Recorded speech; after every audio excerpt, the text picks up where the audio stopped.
हमारे जीवन में लज्जा की बातों को प्रभु तू निकालने के लिए प्रार्थना करते हैं। हमारे संग संग बने रहकर तू तेरी महिमा और आशीष लेने के लिए हम प्रार्थना करते हैं, यीशु मसीह के नाम से मांगते हैं, आमीन। इस फिर से हम लोग सब लोग जानते हैं कि हम सब लोग जो है एक सीरीज में हैं, जिस सीरीज का नाम हमने उद्धार इस प्रकार से दिया है, या साल्वेशन। इस प्रकार की एक श्रृंखला में हम लगातार 4 दिनों से कुछ बातों को अध्ययन करते आ रहे हैं, और आज का इस 5वें दिन में हम कुछ बातों को सीखने के लिए परमेश्वर के सम्मुख में आ रहे हैं।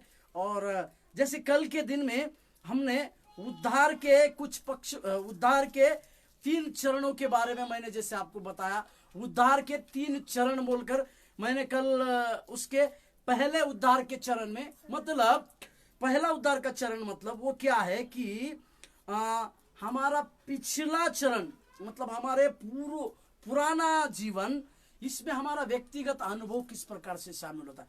मेरे पुराने जीवन में मेरा व्यक्तिगत अनुभव किस प्रकार से था, मतलब, और मैंने आपको ये बताया कि परमेश्वर जो हमें पाप, हर एक विश्वासियों को पिछले चरण में परमेश्वर हर एक विश्वासियों को पापों की क्षमा करता है, अनंत मृत्यु से अनंत जीवन में लेकर जाता है, और पाप के सामर्थ्य से प्रभु की सामर्थ्य में लाता है, शैतान के राज्य से परमेश्वर के राज्य में लेकर चलता है, और हम परमेश्वर के साथ हमारा एक घनिष्ठ संबंध बनता है, और यहाँ तक कि पाप के दंड से हम बचते हैं। इसी चरण को, पिछले चरण को, जिसको पहला चरण को मैंने कहा, उस चरण के बारे में हमने देखा। आज हम वर्तमान चरण के बारे में देखेंगे, यानी वर्तमान अवस्था में, यानी वर्तमान में पापों के व्यवहार से प्रभु हमको बचाता है। हालेलुया। इस वर्तमान समय में परमेश्वर हमें और आप लोगों को पापों के व्यवहार से बचाता है और पवित्र आत्मा से भरता है। हालेलुया। इस दूसरे चरण में हम क्या सीखने वाले, वो हमें पापों से बचाता है और पवित्र आत्मा से भरता है बोलकर, ये दूसरे चरण के बारे में हम कुछ बातों को, कुछ अभ्यास को इस सत्र में हम करने वाले हैं। और सबसे पहले परमेश्वर इस वर्तमान के समय में पापों से परमेश्वर हमको बचाता है बोलकर हम इस बात के ऊपर ध्यान देते। और पापों से बचाना और पवित्र आत्मा से भरना, जब तक परमेश्वर की सामर्थ्य हमारे ऊपर नहीं आएगी, परमेश्वर के दया हमारे ऊपर नहीं आएगी, परमेश्वर का कार्य हमारे जीवन में नहीं उतरेगा, तब तक हमारे जीवन में परमेश्वर की सामर्थ्य जो है कार्य नहीं करेगी। या मैं इस प्रकार से कहूं, परमेश्वर हमें पापों से आजाद कर पापों से हम लोगों को छुड़ाकर पाप के व्यवहार से हमें पाप के व्यवहार से प्रभुता के व्यवहार में लेकर आता है और हमें पवित्र आत्मा से भरता है। इस दूसरे चरण को हम इस बारे में देख रहे हैं, या इस बारे में हम समझेंगे कि इस वर्तमान चरण में हमें पाप के व्यवहार और प्रभुता से बचाता है, पाप के व्यवहार और प्रभुता से बचाता है और पवित्र आत्मा से भरता है बोलकर हम इसमें हम कुछ बातों को देख। और जब हम इस बारे में देख रहे, पाप के व्यवहार से और प्रभुता के व्यवहार से हमको बचाता है, पवित्र आत्मा से हमें भरता है, इसमें और कुछ बातें हैं, जिन बातों को, उसमें क्या क्या बातें सम्मिलित है उसके बारे में, इसमें सम्मिलित क्या क्या है उस बातों को हम देखें। सबसे पहली बात, परमेश्वर के साथ व्यक्तिगत संबंध बनाने का सौभाग्य। हालेलुया। परमेश्वर के साथ एक व्यक्तिगत संबंध बनाने का सौभाग्य, मतलब एक पिता के साथ एक पुत्र बनकर हमें एक पिता के साथ हमारा एक गहरा रिश्ता या गहरा संबंध बनाने के लिए प्रभु जो है हमें कार्य में लाता है, और उसी के लिए हमारा एक उद्धार, पिता के साथ हमारा संबंध बनाने का सौभाग्य, एक पिता के रूप में और प्रभु मसीह में उद्धारकर्ता के रूप में एक पिता के साथ हमारा संबंध बनाता है, और प्रभु यीशु मसीह में उद्धारकर्ता के रूप में वो प्रभु हमको कार्य में लाता है। मेरे साथ खोलिएगा मत्ती रचित सुसमाचार उसका 6 अध्याय का 9वां वाक्य, मत्ती रचित सुसमाचार उसका 6 अध्याय का 9वां वाक्य।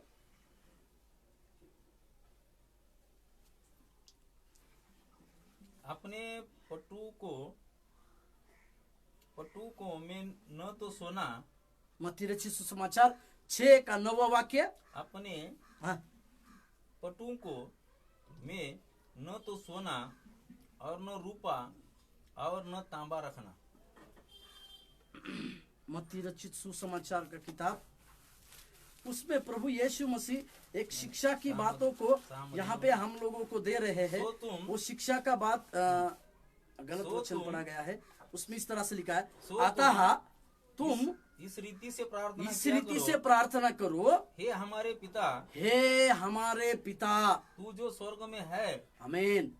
तेरा नाम पवित्र माना जाए। यहाँ पर एक बात को लिखा है, हे हमारे पिता। इसका मतलब ये शुरुआत का एक बात को हम देख रहे हैं कि परमेश्वर हमारा पिता के साथ एक रिश्ता, एक संबंध बनाता है, और प्रभु यीशु मसीह में हम सब लोगों के जीवन में एक उद्धार भी हमारे जीवन में करता है। इसी के लिए प्रभु यीशु मसीह अपने सारे चेले लोगों को जब प्रार्थना करने को सिखाता है या सिखा रहे हैं, तो प्रभु यीशु मसीह इस प्रकार से कहते हैं कि हे हमारे पिता तू जो स्वर्ग में। इसका मतलब हर एक विश्वासी जन अपने पिता को जानकर, क्योंकि वही हमारा पिता है, और उसको जब हम प्रार्थना करते हैं या उसको हम जब पुकारते हैं, तो हमें ये बात को मानने की आवश्यकता है हमारे पूरे दिल से कि एक हमारा स्वर्गीय पिता है, वो स्वर्ग में है,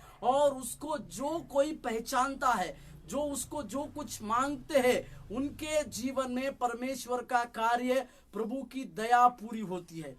इसी को कहते हैं एक पिता के साथ हमारा संबंध में लाना, या और यीशु मसीह में हमारा उद्धार करना, इसी को कहते हैं। और परमेश्वर ने हम लोगों के जीवन में इस प्रकार से इस कार्य को किया। उसी तरह से यूहन्ना रचित सुसमाचार उसका 14 अध्याय 18 पद से 23वां वाक्य तक। यूहन्ना रचित सुसमाचार उसका 14 अध्याय 18 पद से। मैं तुम्हें अनाथ न छोड़ूंगा। हाँ, यहाँ पर प्रभु यीशु मसीह जो है अपने परमेश्वर के पिता के पास पहुंचने का एक रास्ता के बारे में सारे लोगों को, ना केवल चेलों को परंतु सारे लोगों को इस बात को कहते हुए हम देखते हैं 18वां वाक्य में प्रभु यीशु मसीह ने कहा, मैं तुम्हें अनाथ न छोड़ूंगा। हाँ, मैं तुम्हारे पास आता हूँ। हाँ, और थोड़ी देर रह गई है हाँ, कि फिर संसार मुझे न देखेगा, हाँ, परंतु तुम मुझे देखोगे, आमीन, इसलिए कि मैं जीवित हूँ, हाँ, तुम भी जीवित रहोगे। हाँ। 20वां वाक्य, उस दिन तुम जानोगे कि मैं अपने पिता में हूँ। हालेलुया। प्रभु यीशु मसीह ये बात को चेले लोगों को और इस बात को सारे विश्वासी लोगों को सिखा रहे हैं। वो परमेश्वर प्रभु यीशु मसीह कहते हैं कि तुम ये अवश्य बात समझ लो, तुम ये अवश्य बात जान लो कि मैं पिता में हूँ और तुम मुझ में, हाँ, और तुम मुझ में और मैं तुम में। और मैं तुम में।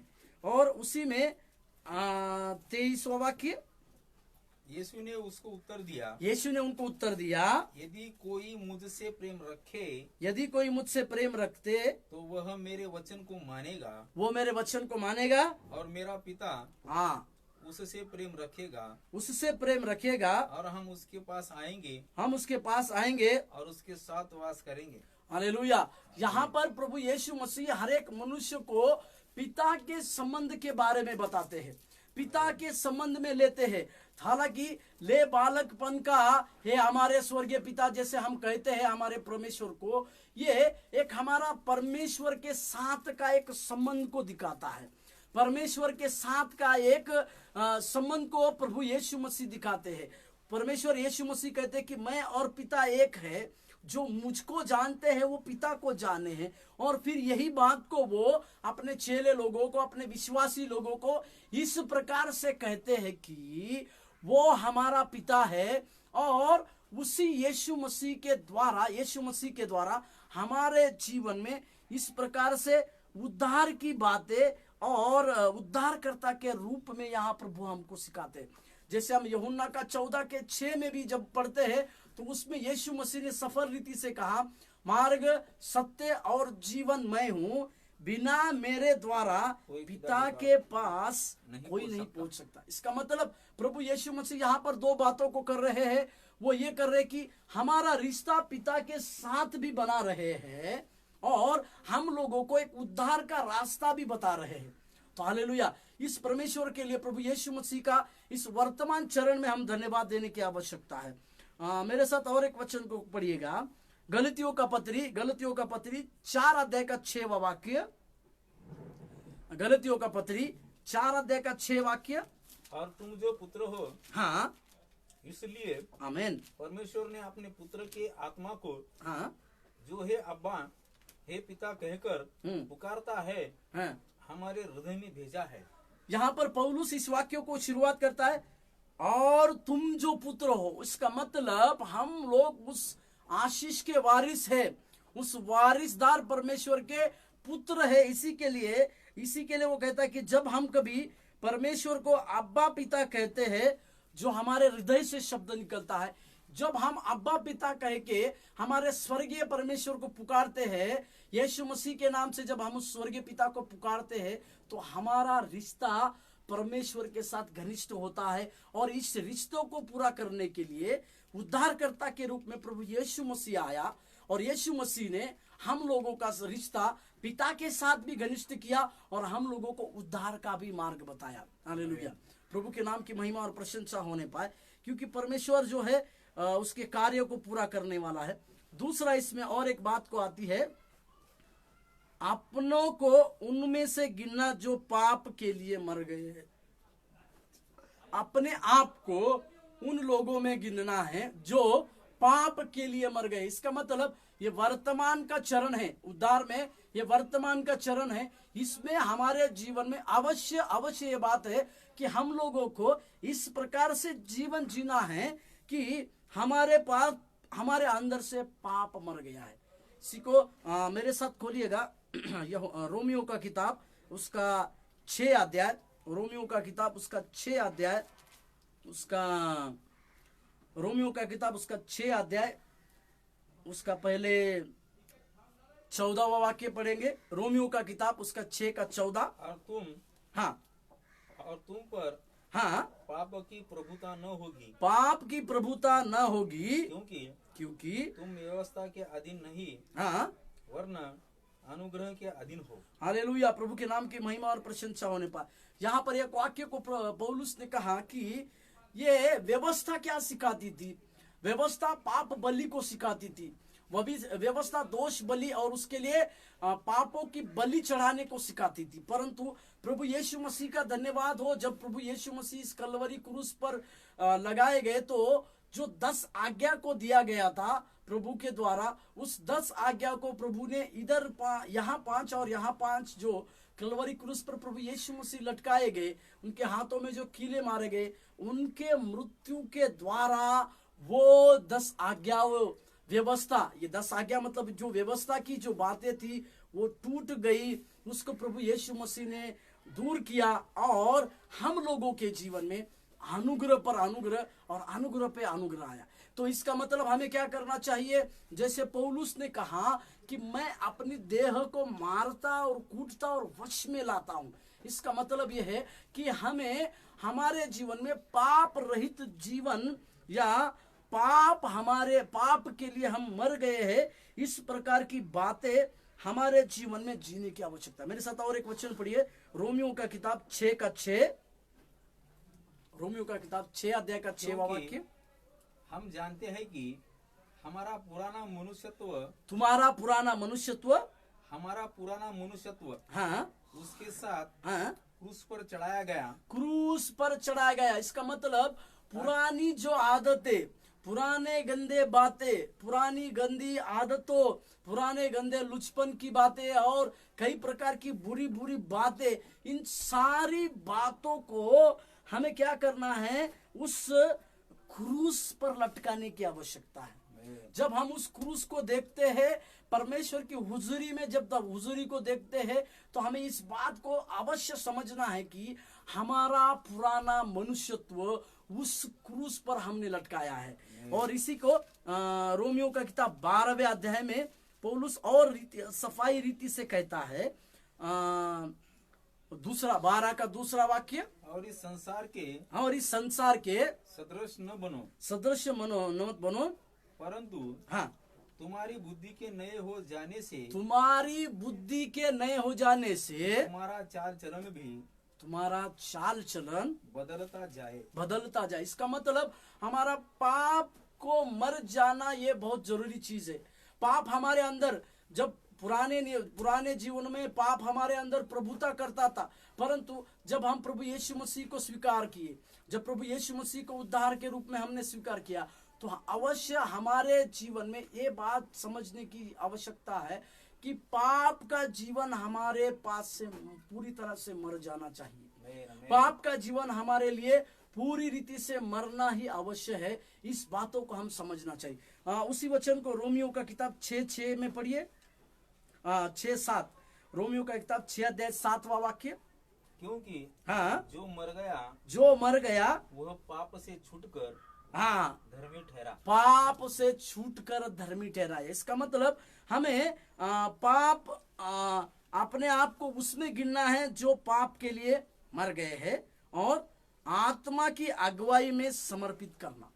और एक बात, तीसरी बात, आत्मा की अगुवाई में हमें समर्पित करने की आवश्यकता है।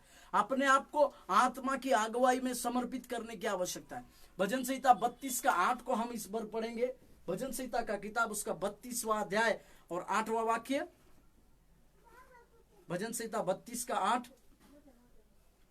मैं तुझे बुद्धि दूंगा, और जिस मार्ग में तुझे चलना होगा, किस प्रकार तुम्हें चलना है, उसमें तेरी अगुवाई करूंगा। उसमें अगुवाई करना, इसका मतलब है आत्मा के अगुवाई में अपने आप को समर्पित करना है। यहाँ पर भजनकार दाऊद लिखता है कि मैं तुम्हें बुद्धि दूंगा। ये परमेश्वर का बात है।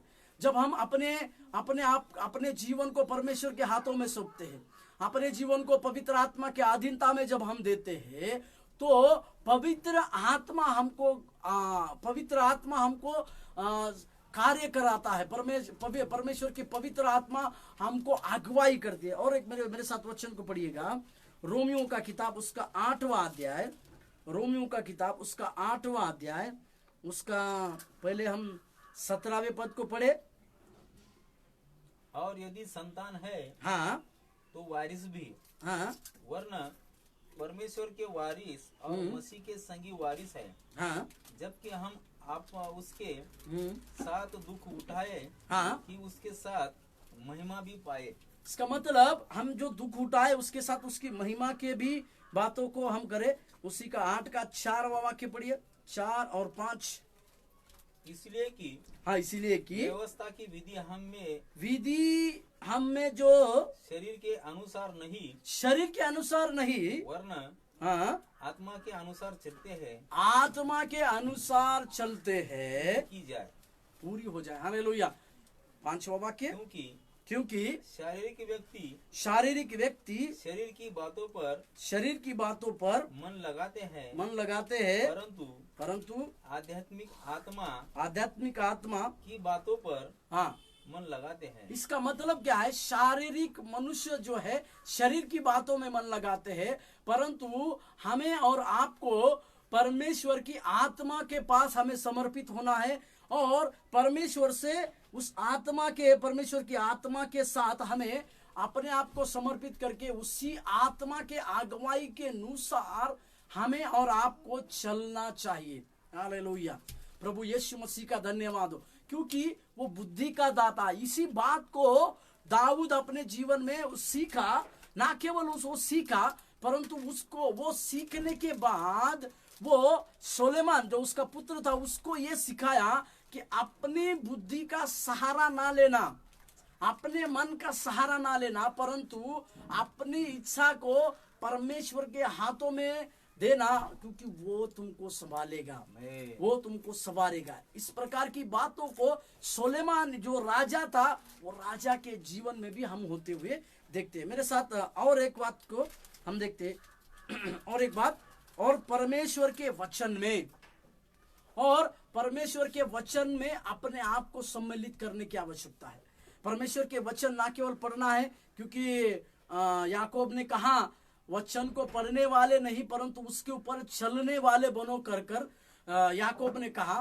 परंतु हमें, जब हम नए हो रहे हैं या हमारा वर्तमान का चरण चल रहा है, जब हम उद्धार के अनुभव में आए और वर्तमान के चरण में जब हम चलते, तो हमारे लिए अवश्य ये है कि उस वचन को मानना। मेरे साथ खोलिएगा यूहन्ना रचित सुसमाचार 8:31। यूहन्ना 8:31। तब यीशु ने उन यहूदियों से, हाँ, जिन्होंने उसकी प्रतीति की थी, कहा, हाँ, यदि तुम मेरे वचन में बने रहोगे, यदि तुम मेरे वचन में बने रहोगे तो सचमुच मेरे लिए ठहरोगे। हालेलुया। इसका मतलब हमें परमेश्वर के वचन में बने रहने की बहुत जरूरी आवश्यकता है।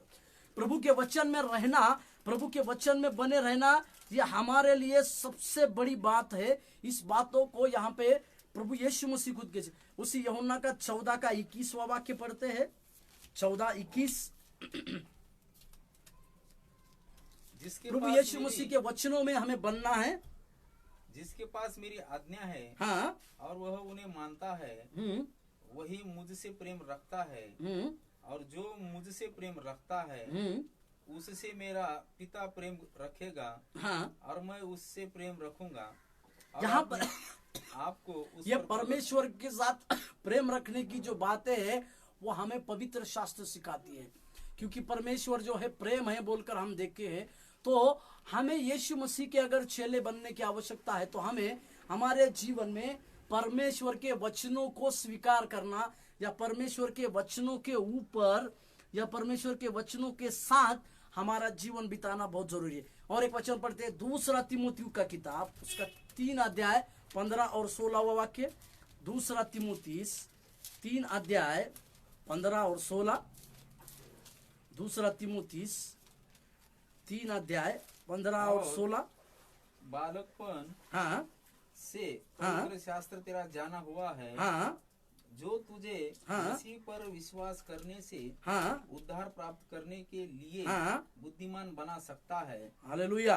16। हर एक पवित्र शास्त्र, हर एक पवित्र शास्त्र परमेश्वर की प्रेरणा से रचा गया है। हालेलुया। उपदेश, और समझाने, और सुधारने, और धर्म की रक्षा के शिक्षा के लिए लाभदायक है। इसका मतलब हर एक परमेश्वर का ये वचन, जिसमें हम परमेश्वर के वचनों को मानने के बाद या परमेश्वर के वचनों को स्वीकारने के बाद आप और हम परमेश्वर के चेले बनेंगे, तो अवश्य हमारे लिए ये बात है कि हमें परमेश्वर के वचनों के ऊपर चलना है। मत्ती रचित सुसमाचार 4:4 में इस प्रकार से लिखा हुआ है कि मनुष्य केवल रोटी से नहीं परंतु हर एक वचन जो परमेश्वर से मुख से निकलता है उससे जीवित रहेगा। इसका मतलब यह है कि आप और हमारे जीवन में परमेश्वर के वचनों के साथ हमारा जीवन बिताना हमारे लिए एक भरपूरी की बातें हैं। और आगे पढ़ते हैं हम, पवित्र आत्मा की भरपूरी का नियंत्रण हमेशा वास करता रहे।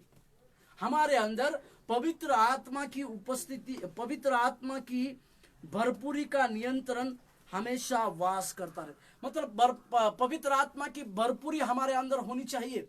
एक हम वर्तमान समय में, ये हमारे दूसरे चरण में जब हम वर्तमान में प्रभु यीशु मसीह को हमारा उद्धारकर्ता के रूप में जब हम ग्रहण किए, तो हमारे अंदर अवश्य पवित्र आत्मा की भरपूरी का नियंत्रण हमारे वास करना चाहिए। मतलब पवित्र आत्मा के अभिषेक, पवित्र आत्मा के कार्य और पवित्र आत्मा का अभिषेक की भरपूरी नियंत्रण के साथ हमें होने की आवश्यकता है।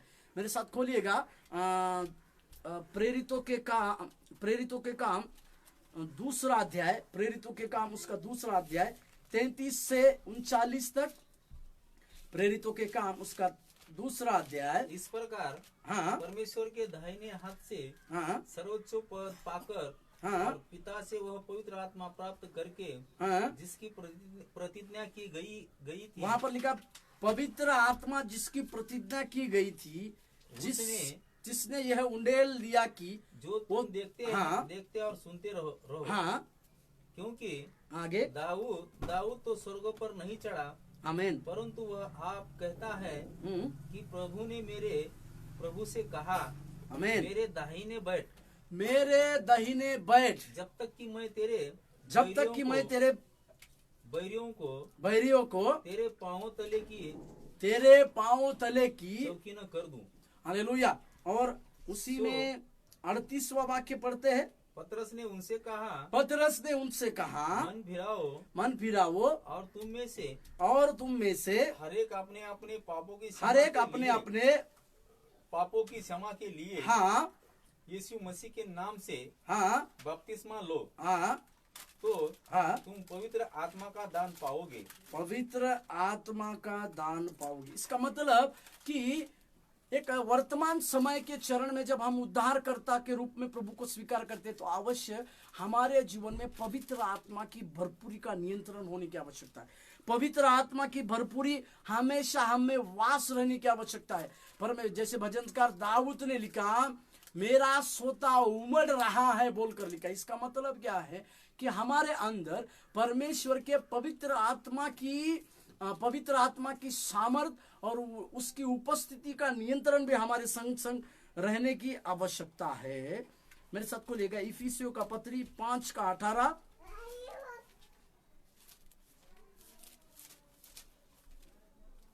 इफिसियों का पत्री 5:18। और दाखरस से मतवाले न बनो। दाखरस से मतवाले ना बनो, क्योंकि इससे लुचपन होता है।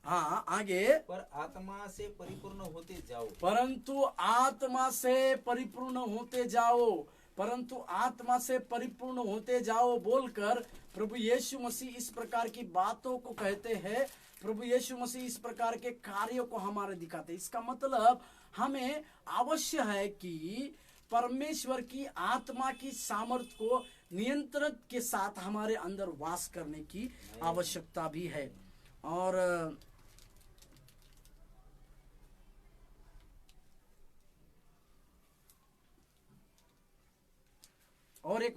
एक बात को, परमेश्वर के राज्य का विरोधी शैतान और उसकी दुष्ट सेना के खिलाफ युद्ध की बुलाहट।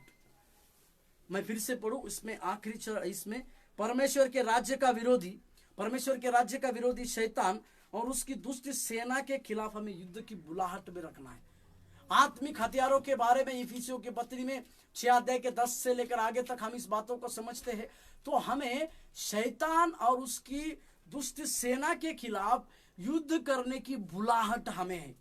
जब हम नए विश्वास में आते हैं, नए उद्धारकर्ता के रूप में प्रभु को स्वीकार करते हैं, तो अवश्य है कई प्रकार की हमारे अंदर के कई प्रकार की बुरी बातें, कई प्रकार के बुरे कर्म, बुरे काम जिनके ऊपर हमने ओवरकम नहीं किया है, वे सारी बातें हमें तरसाते हैं, वे सारी बातें हमें प्रवृत्त करते हैं। यह तो पौलुस की भाषा में इस प्रकार से कहे कि मैं जिस चीज को चाहिए, जो चीज नहीं करना चाहिए उसी चीज को करता हूं, परंतु वो मैं नहीं परंतु मेरे अंदर बसा हुआ पाप है बोलकर सफाई से लिखता है। इसका मतलब शत्रु की ओर से शत्रु का हमला उसके ऊपर होते रहा, परंतु वो अपने जीवन में शत्रु और उसके दूतों का हमला जब उसके ऊपर होते रहा तो वो उन लोगों के खिलाफ युद्ध करने के लिए एक बुलाहट पाया हुआ व्यक्ति बना। यही बात को हमारे जीवन में भी हमें और आपको करने की आवश्यकता है। मेरे साथ खोलिएगा 2 कुरिन्थियों का पत्री, उसका 10 अध्याय 4 और 5 वाक्य। 2 कुरिन्थियों का पत्री 10 अध्याय 4 और 5 वाक्य। 2 कुरिन्थियों का पत्री, हमारी लड़ाई के हथियार शारीरिक नहीं, पर गढ़ों को ढा देने के लिए परमेश्वर के द्वारा सामर्थ्य है। Hallelujah, hallelujah. 5, सो हम कल्पनाओं को और हर एक ऊंची बात को जो परमेश्वर की पहचान के विरोध में उठती है, जो परमेश्वर खंडन करते हैं। हालेलुया, आमीन। और हर एक भावना को कैद करके मसीह का आज्ञाकारी बना देते हैं। ये बातें अवश्य है। हमारे अंदर भावना आती है, इच्छा आती है और विचार आता है। भावना और इच्छा ये दोनों जो है, इसी के चलते हम उस मोह में या उस पाप में फंसने की आवश्यकता है। तो ये इच्छा और भावना जो है शत्रु की ओर से, शत्रु के दूतों की ओर से हमारे ऊपर आती है, तब हमें अपने सारे जीवन के सारी बातों को हमें परमेश्वर की अधीनता में करना चाहिए, हमें परमेश्वर के अधीन रखना चाहिए। हमें परमेश्वर की अधीनता में लेकर हमें परमेश्वर को अपने हर एक अंगों को, अपने हर एक चीजों को, जिसको शत्रु उसके कार्य के लिए इस्तेमाल करना चाहता हो, उसको नियंत्रण में लाके हमें उस शत्रु दुष्ट सेना की, दुष्ट शैतान और उसके दूतों के साथ हम लोगों को युद्ध करने की बुलाहट यहाँ पे परमेश्वर देता है। उसी तरह से इफिसियों का पत्री 6 अध्याय का 11वां वाक्य, इफिसियों का पत्री 6 का 11,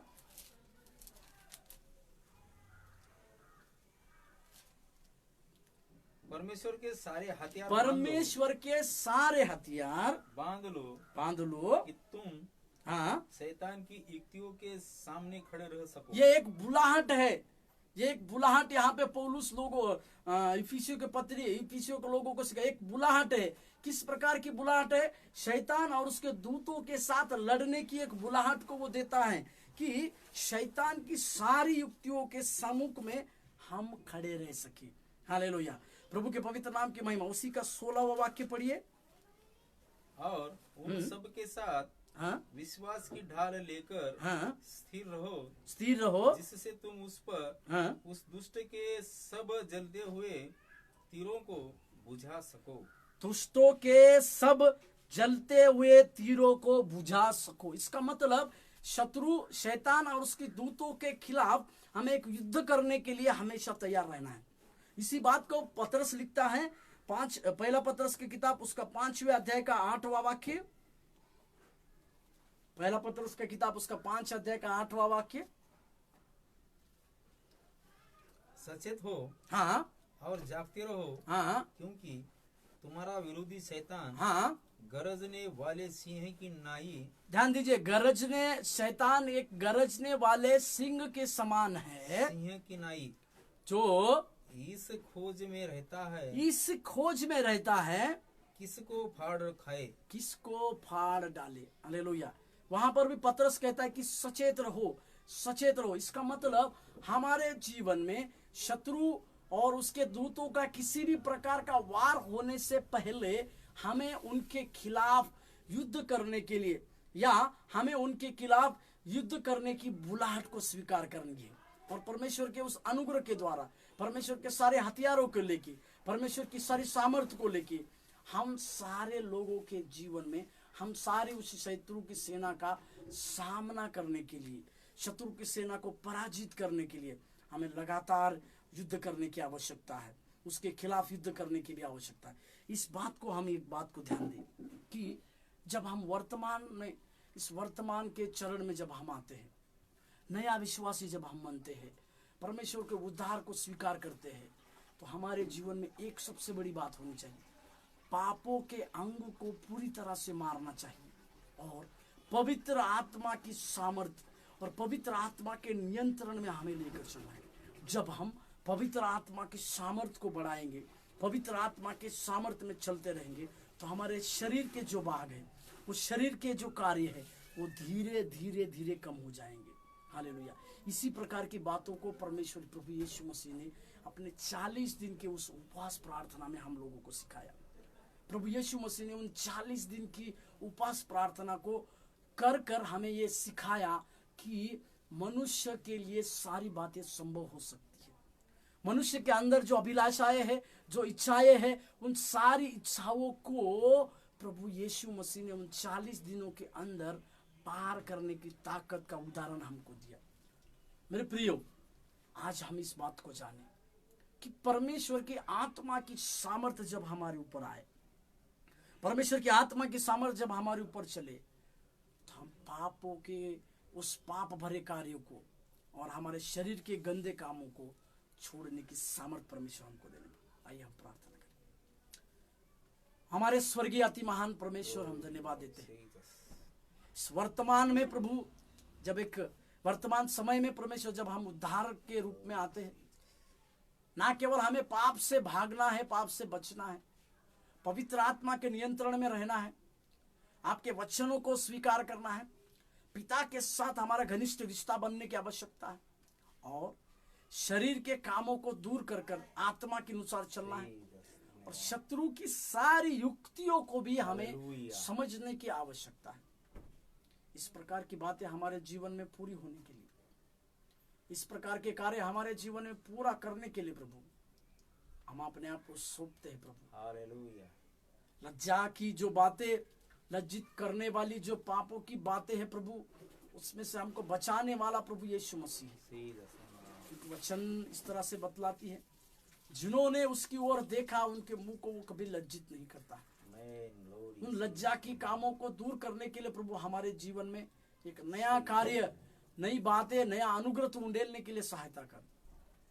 सारे लोगों को प्रभु आशीष में लिए चलने के लिए हम प्रार्थना करते हैं। तो सहायता कर और मदद कर। तेरी अजीब आशीषें सबों के जीवन में होने यीशु मसीह के नाम से मांगते हैं। आमीन। प्रभु आप लोगों को आशीष दे। धन्यवाद।